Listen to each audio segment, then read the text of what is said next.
I want to thank everyone for being here today. I'm very grateful to be here, and I know you'll agree with me when I say we've been very fortunate to hear the teaching and have the fellowship that we've had. Whenever I was giving this specific topic, your mind goes 100 different directions as they do, and a lot of times your first ideas aren't your best ideas. My first idea is, I think it'd send a pretty strong message if I didn't show up. I just don't know if I could take the repercussions from a decision like that. But as I continued to roll through the idea of personal responsibility and duty, combating the mentality that we can get into that it's not my job, there's so many Bible stories and situations and principles that roll to my mind that we can't talk about today in full, but I think about the story of David and Goliath and how there was a whole army of God's soldiers standing on one side of a valley, and a little shepherd boy had to come fight their battle for them. I think about the story in Haggai where God talks about his house lying in ruin, but his people lived in sealed homes and in comfort. I think about the stories of a people who were ruled by judges for years. Their king was God, and they said, "Give us a king." Not just to be like the other nations, but so that he would judge them and that he would go before them and he would fight their battles for them. I think about the parable of the talents and the people who buried their skills inside of the ground. So many different places, but the direction that I want to go this morning is talking about incredible work that was done by some of God's people at a time where God's people and the name of God was not highly exalted in the land of Jerusalem. You see, God's people had been in captivity for some time. There had been an element of them that had been sent back out of captivity by Cyrus to rebuild the temple of God that had been destroyed upon their taking of them captive. 70 years had gone by since the rebuilding of the temple, and finally word comes to the ears of the cupbearer of Artaxerxes, a man named Nehemiah, and the report that he hears out of the Jerusalem homeland is not one that's very enjoyable for him. The report he hears from some of his countrymen is that God's people there, that they were under a lot of reproach, they were suffering, that people had come in, the enemies of God, they had destroyed the walls. The gates were being burned. Once in that land, the people had marched in there, and people knew that God had come. They knew the Lord God of Israel was mighty. They trembled. The Moabites did everything they could to try to stop them, to have some type of curse placed on them, because they knew the I Am and his people were coming. But it wasn't those days anymore. And it was dangerous and perilous times for those people with no defense, no walls, and no respect put on the name of the Lord. And it grieved this man Nehemiah. And as he went and he served before the king of Persia, he couldn't help but be disappointed and sad. And the king looked at him and he said, "Look, this isn't like you. You've never been sad in my presence before you. What's going on with you, Nehemiah?" And he thought inside of himself, "Give me strength, Lord." And he said, "I'm sad because I can't be happy. Because of what's going on at home." There's so many times things that happen to our brothers and sisters and inside of the kingdom of God, and we think, "That's sad, I'll pray about it. That's horrible, I wish it hadn't happened, and I wish them the best." But that wasn't the case with Nehemiah. He was hurt way down deep. It struck him at the very core that his people were in a bad way and that his God was being defamed. The king asked him, "Well, what can I do to help you?" Which I think is pretty incredible in and of itself, this Persian king. And Nehemiah said, "Send me home." He had such a heart for God and for his people and for Jerusalem, the home city, that he said, "Send me home. Let me rebuild the wall. Give me permission to do this. Give me materials." And the Persian king sent him back home with all that he requested. And as we continue in the story, 52 days later, ta-da, Nehemiah rebuilt the walls of Jerusalem. That's kind of how I read that story sometimes, because it's Nehemiah's wall. It's the wall that Nehemiah built. But the truth is, there's no way that man, regardless of how much he had a heart for the work, could have rebuilt that wall all alone. You think about the size and scope of that incredible work. There you had a wall that was roughly 2.5 miles long, an average of about 39 foot tall and 8.2 feet wide. We don't know if all the wall was knocked down, but we know that one of the mile markers as they reconstructed the wall was they said, we've got all of the wall back up to halfway its height. There was significant damage done to this wall. And Nehemiah, he's not going back and rebuilding this on his own, but he goes back and he talks with all of his brothers and sisters who are living in the land, and he says, we ought to do this. And you know what they said? Yeah, I think we ought to as well. And they said, let us rise up and build. They strengthened their hands for this good work. I don't think they were over there getting one of those little exercise machines, with a little scrunchy spring on it, and they're going, oh, I'm going to lift a lot of stones now. But this is the concept of strengthening themselves in resolve for this incredible work. This is a mentality of a people where they said, we're going to do this work because it is a good work. It is what needs to be done. It's not something they were just doing for themselves as an individual, but they were doing it for a collective. They were doing it for their God. They were doing it for everyone around them. And so they worked. And you look at the list of all the people who participated in that work. And that's one of the things that I find incredible when you put them all together there from chapter 3. And it starts out with, of course, Nehemiah, but then you have the high priests and the other priests, and you have all of the names of these individuals. And I want you to know these weren't all stonemasons. These weren't all men who worked in the quarries and had calluses on their hands. There were merchants and goldsmiths. There were governors and their daughters and their wives and their families. There were herdsmen and plainsmen and a whole bunch of priests. All of these people from all of these different walks of life, they joined together for this incredible work. You want to know why they did that? Not because they loved that type of work.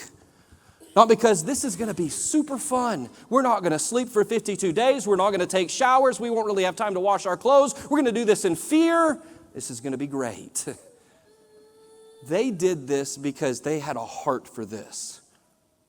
You notice what he says there in Nehemiah chapter 4 and verse 6. He said, that they built that wall. All the wall was joined together into the half thereof, as we mentioned a while ago, because the people had a mind to work.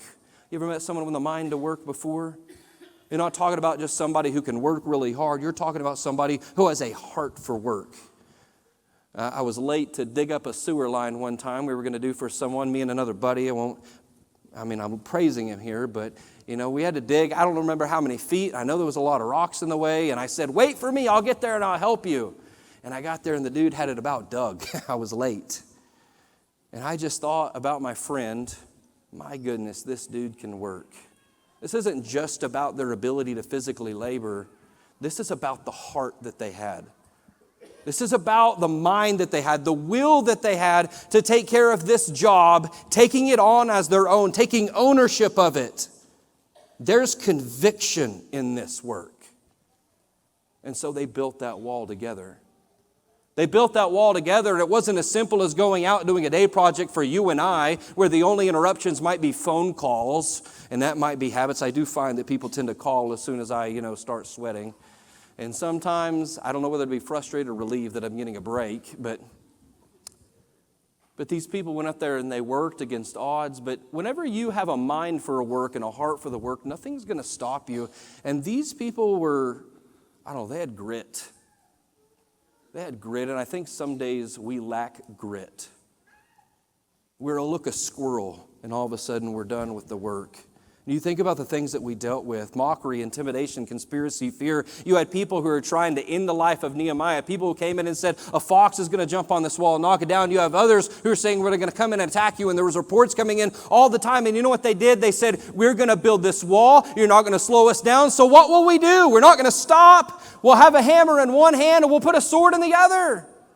We'll work in shifts.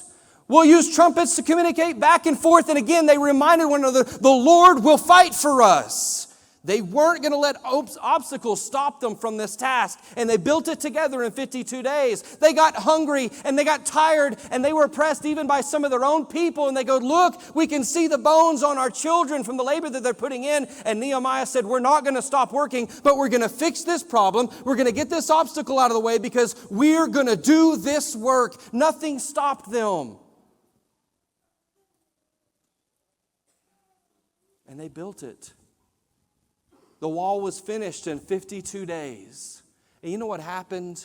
Whenever that wall was finally done, no matter what Tobias did, no matter what the Moabites did, no matter what Sanballat did, or any of those who were trying to interfere in the labors did, no matter the hunger, no matter the toil, they got done. And all of those peoples from the land around, the ones who had burnt the gates and tore down the walls and made a mockery of Israel at that point, they looked at what was accomplished by those people together,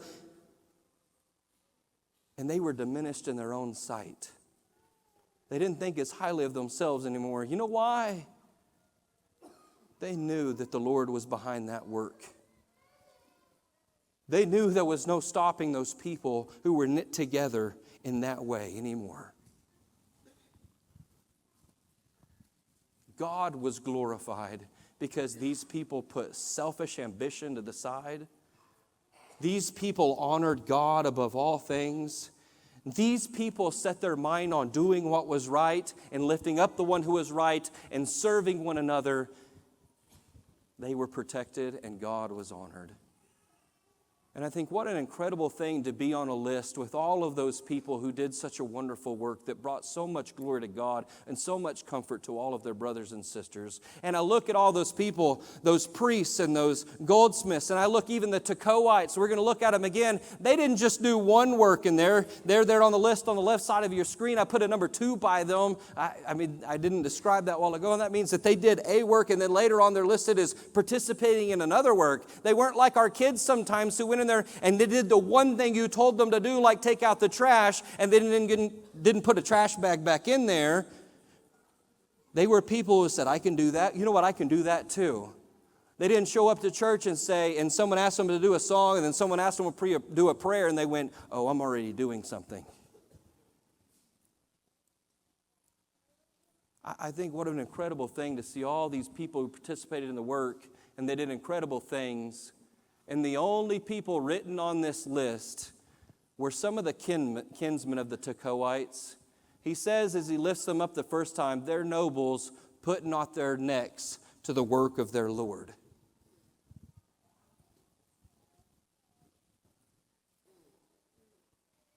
I'm pretty sure there's going to be a book open someday with names in it. I don't know how he's going to write names in it. But I know as he wrote about an incredible work that God's people did, there were so many people that got to participate in something together, and that is a camaraderie, and that is a feeling, and that is a work that is very invigorating, no matter how tired you get. And it's something where you share bonds with people, and you're united with the people in ways you never would before. And to be someone who refuses to participate in that, yeah, it's notable. It's notable. And I wonder for you and me, where will we be at on this list? Will we stand out as the ones who didn't put our necks to the work? Or will we be the ones who had the heart for the work? We're not building a wall. I don't know, maybe one of these days it's benevolent work where you are building a wall or something like that. But the mission that you and I are involved in is a worthy one, and it's the one that our Lord has ordained, just like the building of that wall. And it's in Matthew 28, 19 to 20, where he said, go ye therefore and make disciples of all nations. And that's it. Is there any other mission in the church? You could put it all under this. It's about saving souls. And it's not just about saving some souls, but it's about making disciples. You take people, you preach them the doctrine of Christ. The only thing that is the power of God for salvation. And then you train those people to train other people. That's 2 Timothy chapter 2, verse 2, right?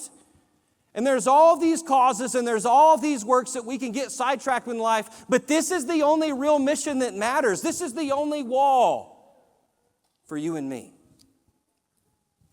It is our God-ordained work. And brothers and sisters, we cannot say it's not our job. We can't be the nobles of the Tekoites. We've got to work.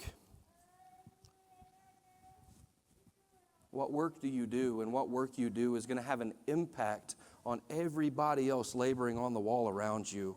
Make no mistake. Some might say, well, look, those nobles didn't participate, but they still finished that wall in a pretty incredible amount of time. Absolutely, and praise be to God, and thank you for all those people who participated. But would it have been easier? Would it have made somebody else's load lighter? Would they get done faster? I mean, how much more glorifying would it be? And not to mention, what about the souls of those people who didn't pitch in? Whenever you don't work, there's going to be some type of consequence. And the truth is, you're either in or out in this work of the kingdom. In Matthew 12 and verse 30, he says, he that isn't with me is against me, and he that gathereth not with me scattereth abroad. There is none of this concept of, oh, you don't want me doing that, I just mess it up.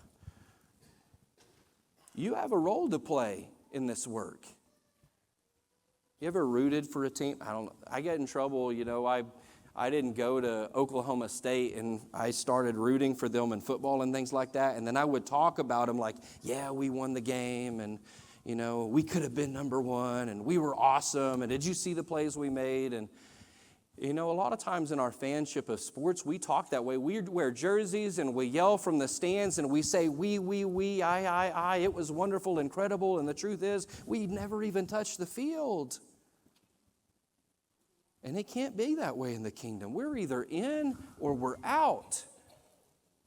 There is no standing on the sidelines. I realize that's not a perfect illustration, but here what Jesus is saying is that you cannot have this impartial impact by standing on the sidelines. He said you're either all the way in and you're being helpful, or you're not helping and it's hurting the cause. If you're not fighting, if you don't see this work as your job and take it on as your responsibility, you're hurting somebody somewhere. For 40 years, the children of Israel lived in the wilderness because their fathers had been told to go over Jordan and to take control of the land as God had commanded them, and they wouldn't do it. Oh, there's giants over there. They'll eat our kids. And they wouldn't go fight. Giants seemed pretty scary to me, but God said go do it, and they wouldn't do it. And God said your carcasses will fall in the wilderness because you place yourself above me. And he gave them the mission to train that next generation, that whole time, to train them to obey God. He tested them inside of the wilderness. And for 40 years, you've been training the next generation with the intent that someday, unlike your parents, you're going to go over into the land of Canaan and you're going to take that land by force, and I'll lead you over there. And then the time comes to do that job, and Reuben and Gad looked across the river over in Canaan, and they looked back at where they had been living on their side of the river, and they went to Moses and all the rest of the tribes and the priests, and they said, hey, look, I know y'all have been planning for a while. We've been planning for a while to go over there and take that land, but we're pretty good right here. It's a good place for cattle. We got cattle. We're set. So just, we don't want to hurt your feelings or anything, but God bless you. You go take your battles and get your land and get yours, baby. Go over to the land and get what you want, but don't take us over there. Leave us over here so we can have what we want. And I can't help but think of the selfish mentality that is. And we talked a lot about selfish earlier, but these men, they went in, they said, don't take us. And Moses looks at these children, and can you imagine Moses? Can you imagine austere Moses as he looks at these people and he said, are you kidding me? 40 years ago, your parents did the same thing. And didn't you just watch them die in the wilderness? 40 years ago. He told them that whole story again later on, but he said, are you going to sit here while all your brethren go to fight? Don't you know you'll discourage the heart of your brethren? Because that's what had happened 40 years ago. You don't think it won't have an impact in the kingdom if you're not standing up and fighting with everybody else? It will.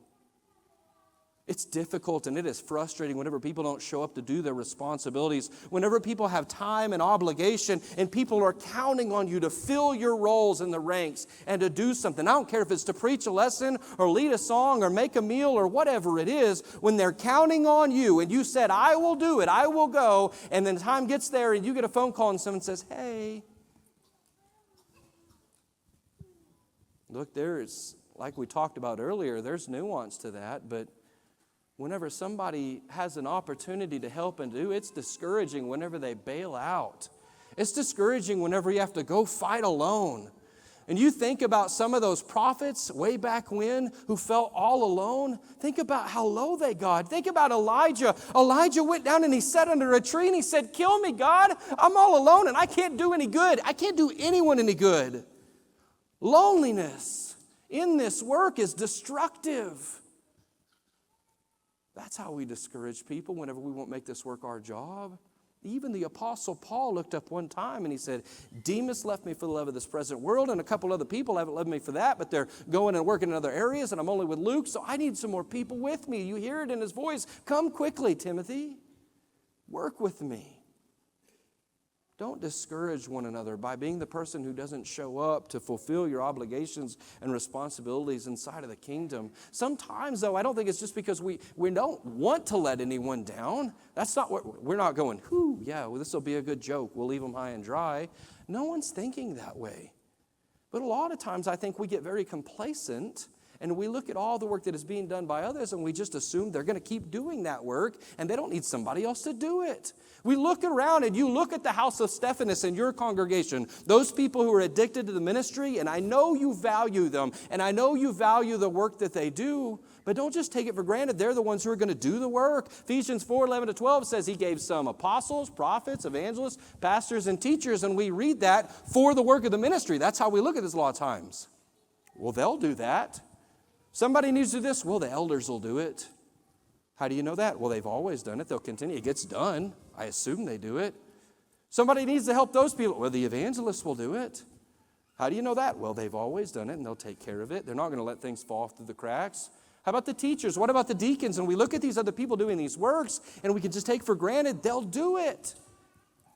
And it's not that we're ungrateful for what they're doing, but we don't necessarily see the loads we're placing on these people who are already taking care of so much. Look at what Jesus said in Luke chapter 10. He said, the harvest is truly great, but the laborers are few. Pray therefore the Lord of harvest that he will send forth laborers into the harvest.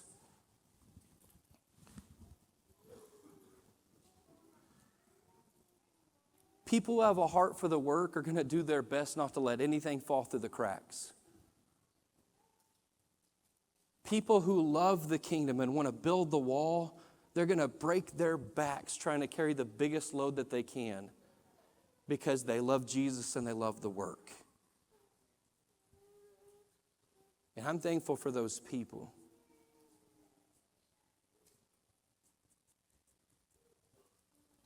It's a lot sometimes.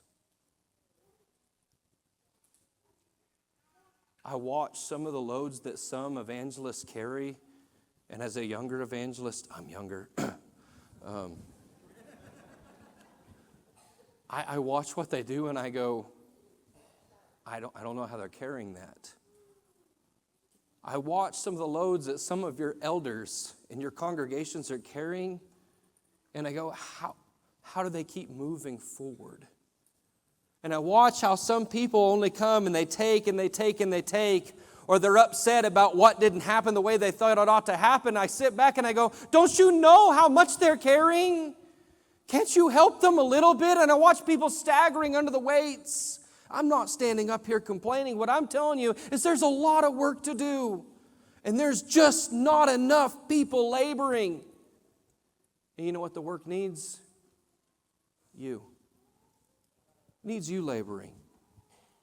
And it needs what you can bring to the table. Look, he didn't bring us into this kingdom so we could watch everybody else set the table for us and sing the songs for us and preach the sermons for us and do the studies for us and to build us the meals whenever we're down and to serve us hand and foot over and over. He put us into the kingdom so we could be a part of something that was doing, we could be a part of the ones carrying the load. I want you to remember what you are and who you are. 1 Peter chapter 2, he said, you're lively stones. You're built up a spiritual house, a holy priesthood. You're a chosen generation, a royal priesthood, a holy nation, a peculiar people. You know why you're that? And why he points that out, that you are those things? Because at one point you weren't. He said, you were not a people, but now made a people. You were a people without mercy, but now have obtained mercy. And I want you to know that mercy made you a part of something bigger than you. And we know that, don't we? Well, yeah, I'm a part of the church. And it is too easy for us to be complacent, to not be intentional. We come into this kingdom and we want to be a part of the church, and we want to be a part of the enthusiasm, we want to be a part of the family, and we love the way people take care of us and do for us. And it's too easy for us to receive this salvation, this mercy, and this blessing of these people around us and to not give anything back. You're a part of something bigger than you now. And you can't be selfish and just reap all the benefits for yourself. For all of us at times who feel like this isn't my job or doesn't see the necessity of all the jobs there are for us to do, you need to recognize this mercy that made you a part of something bigger. It made all of this your job. It made it my job. Whenever he said he made us part of the spiritual priesthood in this house and this peculiar people, he said, what's the job? Offer up spiritual sacrifices acceptable to God by Jesus Christ, to show forth the praises of Him who's called you out of darkness into His marvelous light. It's your job. And all of those people who worked on that wall, they recognized, this is my responsibility. How often do you dwell upon your responsibilities inside of the kingdom? Jesus died not just to save your soul, but to give you the responsibility of the kingdom, to put it inside of your hands. And I just want you to think about a heartfelt response to the salvation and mercy of Jesus Christ is a heart that said, I will serve. And there's all of these people inside of the world who say, I have faith and I believe and I'm spiritual and I'm a part of something bigger, and yet their work does not testify of that. And James, as he talked about that, he said, look, we need people whose faith compels them to work. He said, is your faith going to save you without the works? No, that's a rhetorical question. He goes on and says, faith without works is dead. Yea, a man may say that thou hast faith and I have works. Show me thy faith by my works. I'll show you my faith by my works. Salvation and a heart for salvation should compel us to work and labor in the kingdom. I think there are times whenever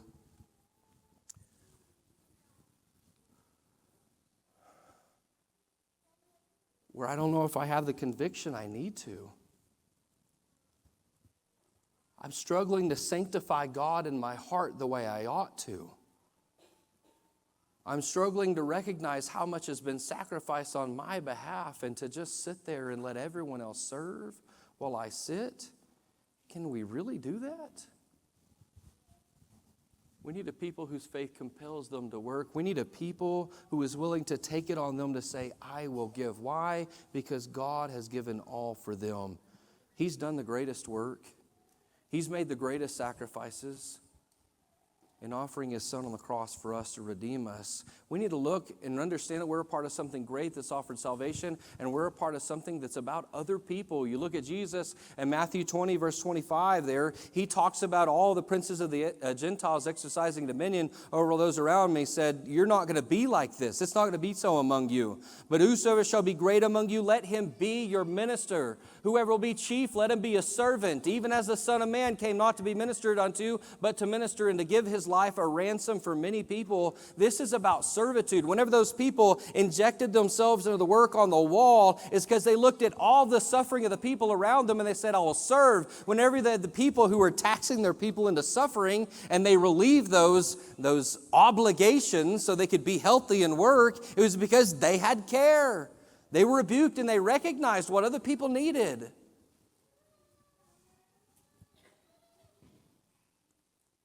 Serve.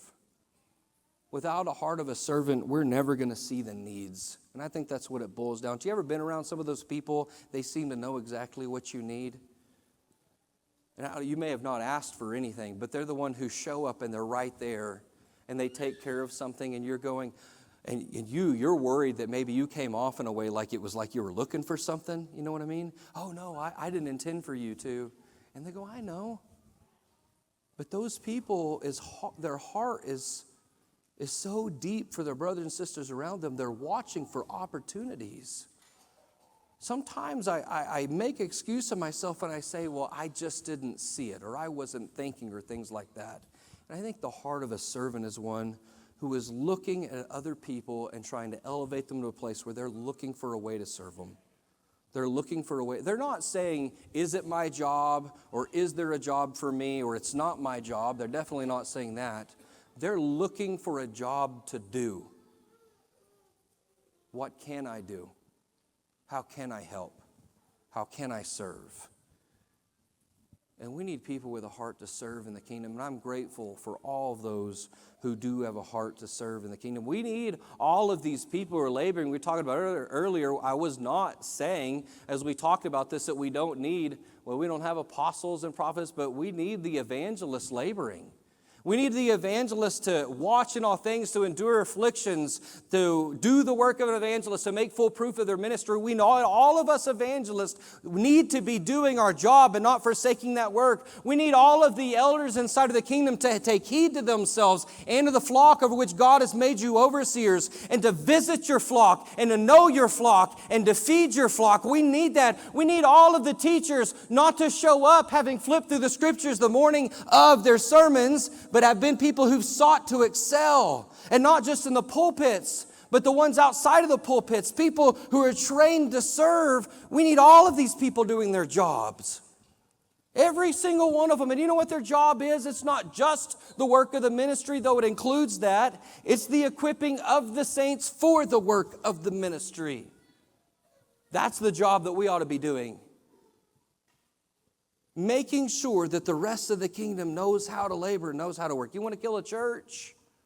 Let a couple people do all the work and don't equip anyone else for the work. You want to kill a church? Let the elders micromanage every single thing inside of it and not let anybody else do anything. You want to kill a church? Let the evangelists come in and never cease control over to those leaders and try to control that and do all the work. You want the church to grow? You want the work to get done? You put it in the hands of more people. That's what it's about, being inside of this body. In Ephesians chapter 4, 15 to 16, later on, after he's talked about the equipping of the saints, he said, but speaking the truth in love may grow up into all things into him who is the head, Christ, from whom the whole body is joined and knit together by what every joint supplies, according to the effectual working which every part does its share, causes growth of the body for the edifying of itself in love. This is the concept that we're one body, but we're many members, and every member doesn't all have the same office. But you know what every member does? Something valuable. That we look to Christ and through His strength and in a commitment to Him, to His cause and to His people, that we go, I have a part to play. And I'm going to play my part. And me playing my part means that every other part is going to be more healthy and to work more efficiently. I do like the way that the ESV... I'm hitting the wrong buttons here. The ESV talks about this idea right here. Instead of just saying by every part that does its share, he says they do the part in which they've been equipped to share.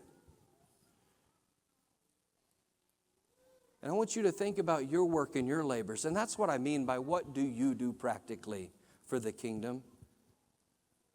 Instead of just saying, I want to work in general, I want to help in general, think about what things can you do specifically.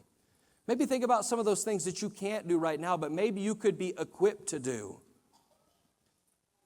What tangibly can you do to make sure that you're supporting the kingdom?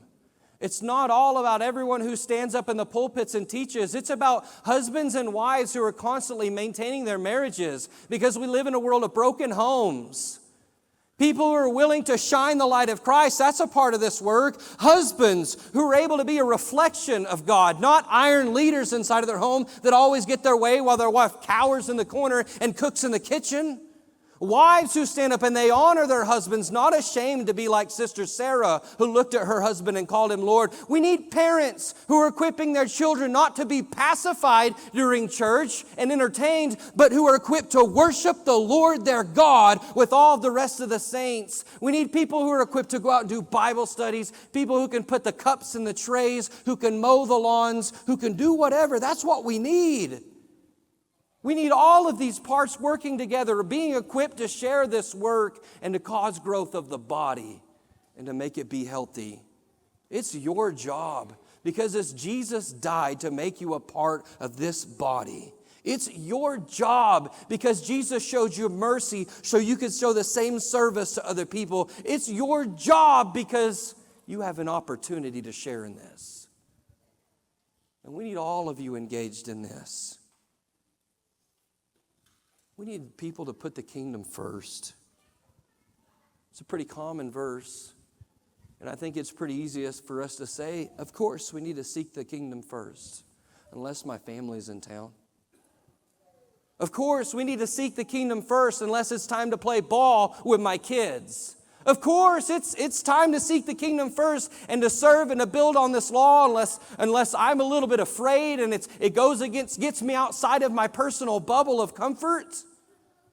Of course, I'll serve, I'll work, it'll be my job as long as it's convenient for it to be my job. We need people who say, I'm going to put the kingdom first no matter what. And if there's obstacles in the way, I'm going to remove them. That's what we need for people to do. It's my job. I'm going to do my job. I'm going to put my job first because I want to do this.